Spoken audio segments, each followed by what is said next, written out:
A karon farko tun bayan da suka kifar da gwamnatin Bazoum Muhammad, manyan jami'an gwamnatin mulkin sojin jamhuriyar Nijar ƙarƙashin jagorancin Firaministan ƙasar Ali Lamin Zain na gudanar da wani babban taro a birnin Tawa da ke arewacin ƙasar domin tattauna batutuwan da suka shafi tsaro da zaman lafiya da kuma ci gaba.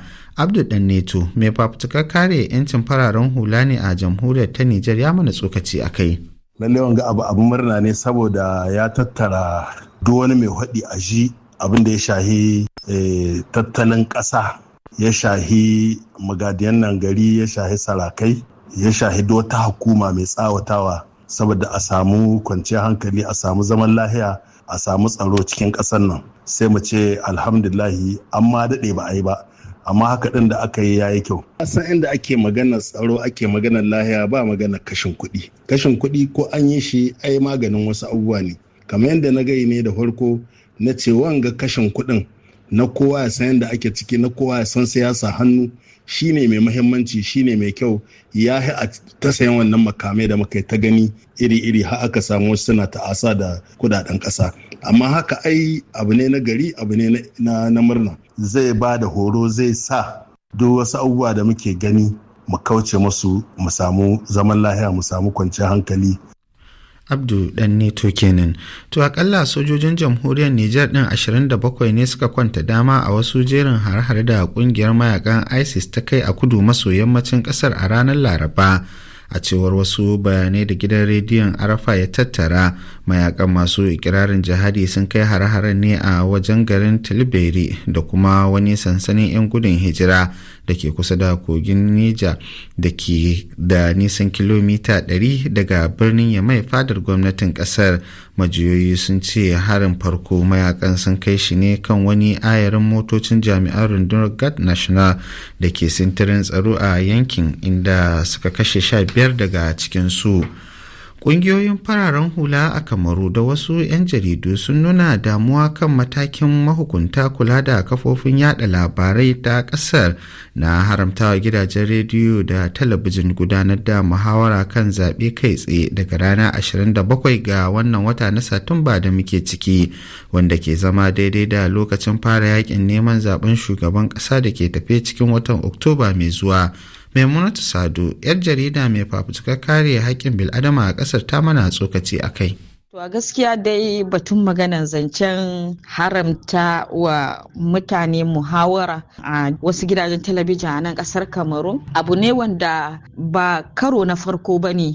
Wani ƙulla gidan talabijin ɗin ake yi na ɗan lokaci, ta wannan hanyar ne kuma 'yan adawa suke maganar cewa suke iya faɗan albarkacin bakinsu saboda al'umma ta saurari ainihi yanayin siyasa da ke faruwa a nan ƙasar Kamaru, wanda so da dama ana batun maganar zancen demokradiyya, wanda a cikin demokradiyya kuma idan ka gani akwai faɗan albarkacin baki. To a hakan su 'yan adawan suke ɗauka.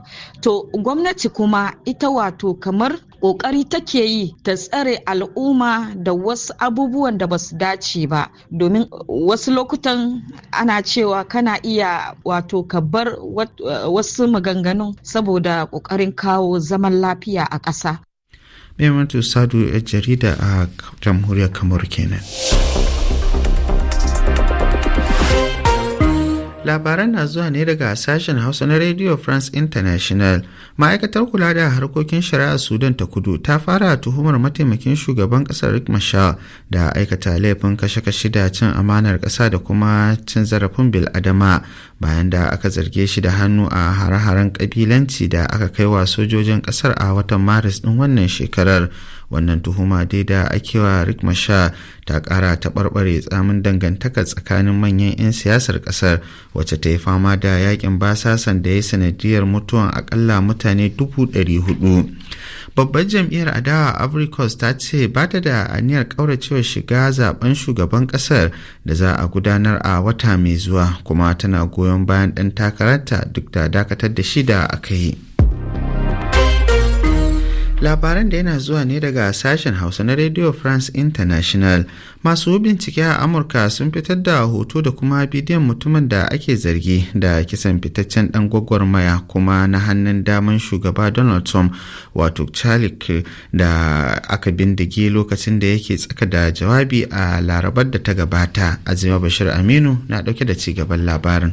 Da dai aka gano wata bindiga wadda aka ce da ita ne maharin ya bindige Charlie Kirk mai shekaru 31, fataccen dan siyasa da ya taka muhimmiyar rawa wajen nasarar dawowar Trump karagar mulki a wa'adi na biyu. Lura da yadda ya shahara wajen jin ra'ayin matasa don goyon bayan jam'iyyar ta Republican. Kirk, mawallafi kuma mai ra'ayin 'yan mazan jiya, an bindige shi ne lokacin da yake tsaka da jawabi a gaban dandazon jama'a cikin jami'ar Utah da ke Orem. Kisan da tuni Donald Trump ya yi tir da shi tare da neman bin diddigi don gano maharin. Duk da yake masu bincike ba su bayyana aniyar wannan mahari ba, amma Donald Trump ya ce yana da cikakkiyar masaniya kan manufar harin kuma zai fayyace wa jama'a nan gaba kaɗan. Hukumar FBI da ke jagorantar binciken ta ce maharin ya isa wajen taron mintuna kalilan gabanin fara jawabin Kirk, kuma faifan bidiyon tsaro ya nuna yadda maharin sanye da baƙaƙen kaya da suka rufe fuskarsa ya hau saman rufi don daidaita ta inda zai harba fitaccen ɗan siyasar. A yau ne kwamitin sulhu na Majalisar Ɗinkin Duniya zai gana domin tattaunawa kan kutsen da jiragen yaƙi marasa matuƙa na Rasha suka yi a sararin samaniyan Poland.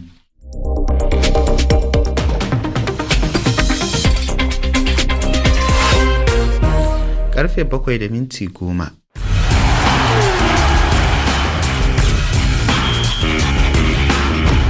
Taken labarin wasanni kenan kai tsaye kuma ga Azima Bashir Aminu muna tare. Azima, barka da safiya. Barka da safiya. Daga ƙarshe dai kamis ta tabbata domin kuwa Andre Onana na Manchester United ya kammala komawa Trabzonspor ta Turkiya a matsayin aro. Ai dole ya tafi tun da kun same ido.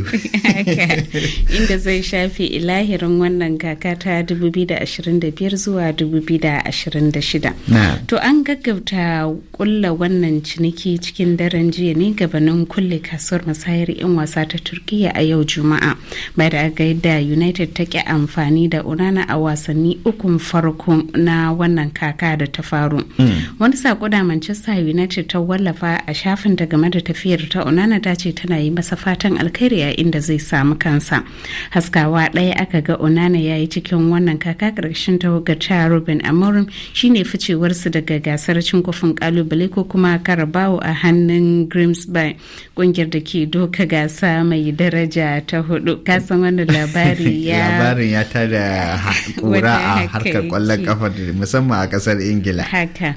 To a watan Yulin 2023 ne Manchester United ta sayo Andre Onana daga Inter Milan kan farashin fam miliyan 47 karkashin tsohon mai horarwa Erik ten Hag da nufin maye gurbin David De Gea da shi, wanda a baya shi ke matsayin mai tsaron raga lamba 1 da United din ke amfani da shi. Kasan ana ganin shi ne babban kuskuren da shi